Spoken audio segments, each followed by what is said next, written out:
Back in this video, I will guide you how to insert multiset union symbol in Word document. For this, you need to click on insert, click on the symbol, go to the more symbols. In the font, you need to select SEG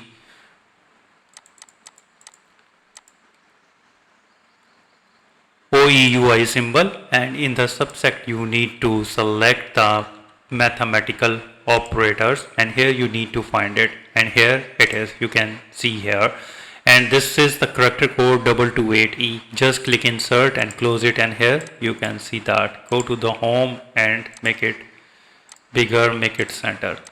Another way is that you need to click on insert and click on the equation, and equation editor box will be open up. You need to put the backslash and type U plus and hit spacebar. It will instantly convert to the multiset union symbol.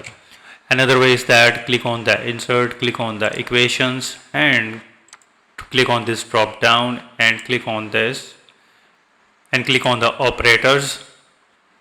And here in the common binary operators you will find here, this is the multiset union symbol.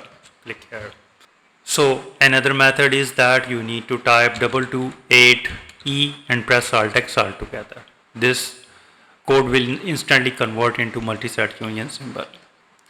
There is another method. You need to hold down the Alt key and on the numeric side keypad press the 8846 and release the Alt key. It will instantly convert into the multiset union symbol. If you think this video is helpful, please support my channel. Thanks for watching.